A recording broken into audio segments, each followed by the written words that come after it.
राधे राधे सभी को। कैसे हैं आप सभी? उत्तराखंड जुडिशियल सर्विसेज सिविल जज एग्जामिनेशन 2025 में जो होने वाला है उसका सिलेबस आ चुका है। ऑफिशियल नोटिफिकेशन आ गया है। सिलेबस एक बार चेक कर लेते हैं क्या क्या है। एग्जाम का पैटर्न आपको पता ही है। प्री होगा, मेंस होगा, और उसके बाद वाइवा वॉइस जिसे हम इंटरव्यू भी कह सकते हो। प्रिलिमिनरी एग्जामिनेशन आपका जो होगा, प्री का पेपर 3 घंटे का पेपर होगा। दो पार्ट्स में होगा। पार्ट वन आपका होगा 50 नंबर का, 50 मार्क्स, एंड पार्ट टू होगा आपका 150 मार्क्स का। ऑब्जेक्टिव टाइप क्वेश्चंस ये होते हैं। पार्ट वन में आपकी जनरल नॉलेज होगी। सब्जेक्ट्स होंगे जनरल नॉलेज के लिए आपके international law and neutrality, legislative pronouncement particularly Indian constitution के रिस्पेक्ट में, and law and development and legal aspects. ये आपका जनरल नॉलेज का सिलेबस है। पार्ट टू की बात करें जो कि 150 मार्क्स का है, तो इसमें आपका आएगा प्रॉपर्टी लॉ, हिंदू लॉ है, मुस्लिम लॉ, एविडेंस एक्ट, भारतीय साक्ष्य अधिनियम, code of criminal procedure, BNSS भारतीय नागरिक सुरक्षा संहिता, आईपीसी, बीएनएस, एनसीपीसी। तो पुराने और नए लॉ दोनों आ रहे हैं। ठीक है। जो तीन लॉ हमारे नए आए थे, आईपीसी, सीआरपीसी और इंडियन एविडेंस एक्ट को रिप्लेस करके, वो तो आएंगे ही आएंगे। पुराने वाले भी आ रहे हैं, याद रखना है। सीपीसी आ रहा है। और अब इसमें देखो एक बात ये अच्छी है, इसमें नोटिस करोगे आप, स्पेशल लॉ नहीं पूछा कोई आपसे, कोई पॉक्सो नहीं पूछा, डीवी एक्ट कोई नहीं पूछा, protection of women at work place from sexual harassment, या फिर dowry prohibition act, prohibition of probation of offenders act, specific relief act, limitation act, contract act. तो काफी सारे लॉज जो है इसमें पूछे नहीं है।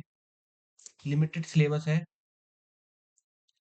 जिन्होंने एविडेंस एक्ट हमने पढ़ाई हुआ है, आईपीसी पढ़ा हुआ है, सीआरपीसी सब मैंने पहले पढ़ाई हुआ है, और नए वाले भी अब इतने हम पढ़ चुके हैं। सिर्फ सेक्शंस आगे पीछे हैं जो नंबर याद करने हैं, और जो थोड़े बहुत जो चेंज आए हैं वो भी डिस्कस अगर आप कर लोगे तो इजीली निकल सकता है। तो सिलेबस ज्यादा नहीं है प्री का। अगर देखें मेंस की अगर बात करें, तो मेंस में ये जो 6th नंबर पे है, basic knowledge of computer and viva voice, ये मेंस का पार्ट नहीं है। मेंस के सिलेबस में लिखा हुआ है, बट इट्स नॉट कि ये मेंस में ही आएगा। मेंस में मेनली आपका जो है ये वाला पोर्शन है, लैंग्वेज है, law paper 1, 2 and 3। So these are the main parts. Present day में बात करें तो इसमें जो आएगा आपके, जो सिलेबस आपका जनरल नॉलेज के अंदर है वही सेम सिलेबस इसके अंदर भी है। इसमें सेम चीज है, कोई अलग चीज नहीं है। वही international law, neutrality, dissent legislation जो कॉन्स्टिट्यूशन के ऊपर है, वही इंडियन कॉन्स्टिट्यूशन लॉ पे, और हमारी डिसेंट लॉ डेवलपमेंट जो बस उसी के ऊपर पूछा जाएगा, लीगल एस्पेक्ट के रिगार्डिंग।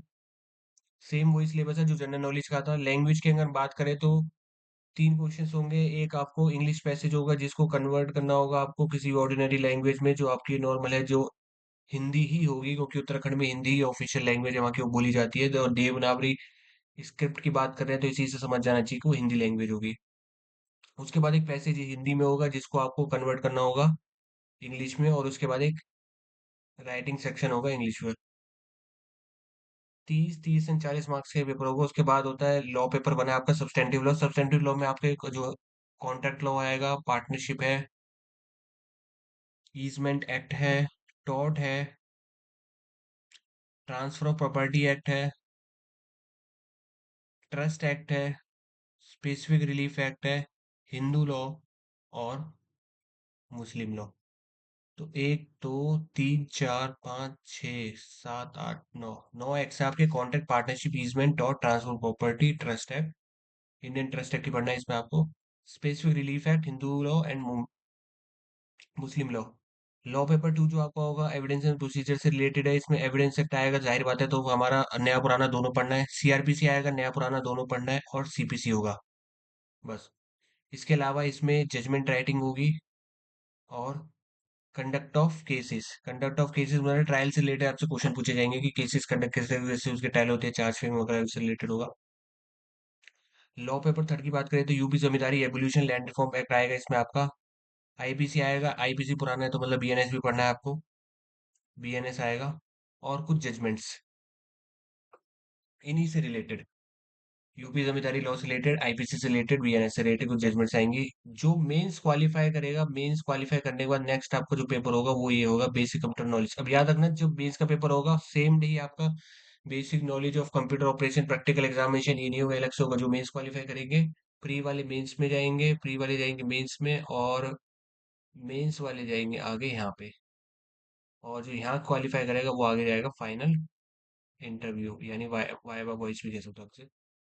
100 मार्क्स का पेपर होगा, 1 घंटे का होगा। क्वालिफाइंग मार्क्स हैं 40 मार्क्स, आपको एटलीस्ट स्कोर करने पड़ेंगे। सिलेबस क्या क्या होगा कंप्यूटर में? विंडोज और इंटरनेट से रिलेटेड क्वेश्चंस आएंगे, एमएस ऑफिस जिसमें आपका वर्ड आएगा, MS Access, MS Excel and MS power point. ये 5 चीजें आपको कंप्यूटर में ध्यान रखनी है। नेक्स्ट हमारा फाइनल जो सेक्शन बच जाता है वो इंटरव्यू, जिसे वाइवा वॉइस कहते हैं।